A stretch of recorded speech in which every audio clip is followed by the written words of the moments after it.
ಪ್ರೀತಿಯ ವಿದ್ಯಾರ್ಥಿ ಮಿತ್ರರೇ, ಪುನರ್ವೇಶ ಸಂಸ್ಕರಿಗೆ ಸ್ವಾಗತ ಸುಸ್ವಾಗತ. ಪ್ರಥಮ PUC ವಾರ್ಷಿಕ ಪರೀಕ್ಷೆ 2024ರಲ್ಲಿ ವ್ಯಾಕರಣ ಭಾಗದಲ್ಲಿ ಯಾವ್ಯಾವ ಪ್ರಶ್ನೆಗಳು ಬರುತ್ತೆ ಅಂತ ಉತ್ತರ ಸಮೇತ ತಿಳಿಸ್ಕೊಡ್ತಾ ಹೋಗ್ತಾ ಇದ್ದೀನಿ. ಜೊತೆಗೆ ನೀವು ನಮ್ಮ ಚಾನಲ್ಗೆ ಹೊಸದಾಗಿ ಭೇಟಿಯನ್ನು ಕೊಟ್ಟಿದ್ರೆ ಸಬ್ಸ್ಕ್ರೈಬ್ ಮಾಡ್ಕೊಳ್ಳಿ, ಈ ವಿಡಿಯೋಗೆ ಒಂದು ಲೈಕ್ ಮಾಡಿ, ಎಲ್ಲರಿಗೂ ಕೂಡ ಶೇರ್ ಮಾಡಿ. ನಾನಾರ್ಥಕ ಪದಗಳು, ನಾನಾರ್ಥಗಳಲ್ಲಿ ಯಾವ್ಯಾವ್ದನ್ನ ಕೇಳ್ತಾರೆ ಅನ್ನೋದನ್ನ ಈ ಒಂದು ವಿಡಿಯೋದಲ್ಲಿ ತಿಳಿಸ್ಕೊಡ್ತಾ ಹೋಗ್ತಾ ಇದ್ದೀನಿ. ಮೊದಲನೇದು ಅಡಿ, ಪಾದ, ಅಳತೆ, ಕೆಡಿ. ಓಕೆ, ಮತ್ತೊಮ್ಮೆ ಹೇಳ್ತಾ ಇದ್ದೇನೆ. ಮೊದಲನೆಯ ನಾನಾರ್ಥಕ ಪದ ಪಾದ, ಅಳತೆ, ಕೆಳಗೆ. ಪ್ರಶ್ನೆ 2 ಮೀನ್ಸ್ ಎರಡನೆಯ ನಾನಾರ್ಥಕ ಪದವನ್ನು ನೋಡೋಣ. ಅರಸು, ರಾಜ, ಹುಡುಕು. ಮೂರನೇ ಅಲೆ ನಾನಾರ್ಥಕ ಪದ ತೆರೆ, ತಿರುಗಾಟ. ಆಳು ನಾನಾರ್ಥಕ ಪದ ಸೇವಕ, ಆಳ್ವಿಕೆ, ವೀರ.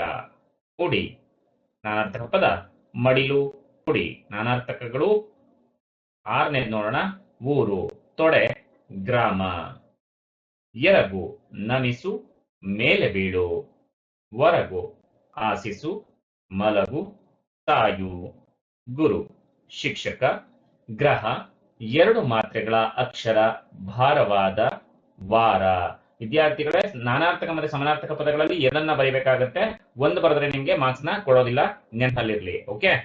ಗಂಡ, ಅಪಾಯ, ಪತಿ. ಅಂದ್ರೆ ನಾನಾರ್ಥ ಅಂದ್ರೆ ಒಂದೇ ಪದ, ಆದ್ರೆ ಡಿಫರೆಂಟ್ ಮೀನಿಂಗ್. ಪತಿ ಅನ್ನೋದೊಂದು ಮೀನಿಂಗ್ ಕೊಡುತ್ತೆ, ಅಪಾಯ ಅನ್ನೋದೊಂದು ಮೀನಿಂಗ್ ಕೊಡುವಂಥದ್ದು, ಅರ್ಥವನ್ನ ಕೊಡುವಂಥದ್ದು.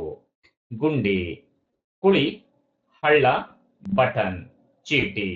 ಯಂತ್ರ ಕಾಗದದ ಚೂರು, ಟಿಕೆಟ್ಟು, ಜವ. ಯಮ ವೇಗ, ತಾಳಿ. ಹೊಂದು ಮಾಂಗಲ್ಯ, ತಡೆದುಕೊಳ್ಳುವುದು, ಸಹಿಸು, ತಾಳ್ಮೆ. ತಿರಿ ತಿರುಗು, ಭಿಕ್ಷೆ. ತುಂಬಿ ದುಂಬಿ, ಪೂರ್ಣಗೊಳಿಸು. ತೊಡೆ ಒರೆಸು, ತ್ಯಜಿಸು, ಪೃಷ್ಠದ ಕೆಳಭಾಗ. ಶೇಷ ಸರ್ಪ, ಉಳಿದ. ಸತ್ತೆ ಸಾಯುವಿಕೆ, ಕಸ, ಆಳಿಕೆ. ಸುಕ್ಕು ಒಣಗಿದ, ನೆರಿಗೆ.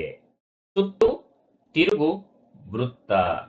ನೆಕ್ಸ್ಟ್ ಸುಳಿ, ತಿರುಗು, ನೀರಿನ ಸುತ್ತು. ಸೋಮ ಚಂದ್ರ, ದಿನದ ಹೆಸರು. ವಿದ್ಯಾರ್ಥಿಗಳೇ, ಇದಿಷ್ಟು ನಿಮ್ಮ ವ್ಯಾಕರಣ ಭಾಗದಲ್ಲಿ ನಾನಾರ್ಥಗಳನ್ನ ಕೇಳ್ತಾರೆ. ನಿಮ್ಗೆ ಯಾವ್ದು ಪಾಸಿಂಗ್ ಪ್ಯಾಕೇಜ್ ಬೇಕು ಅಂತ ಕಮೆಂಟ್ ಸೆಕ್ಷನ್ ಕಮೆಂಟ್ ಮಾಡಿ, ಈ ವಿಡಿಯೋನ ಶೇರ್ ಮಾಡಿ, ಜೊತೆಗೆ ನಮ್ಮ ಚಾನೆಲ್ ನ ಫಾಲೋ ಮಾಡ್ತಾ ಇರಿ. ಮತ್ತೆ ಮುಂದಿನ ವಿಡಿಯೋದಲ್ಲಿ ಸಿಗೋಣ. ಅಲ್ಲಿವರೆಗೂ ನಮಸ್ಕಾರ.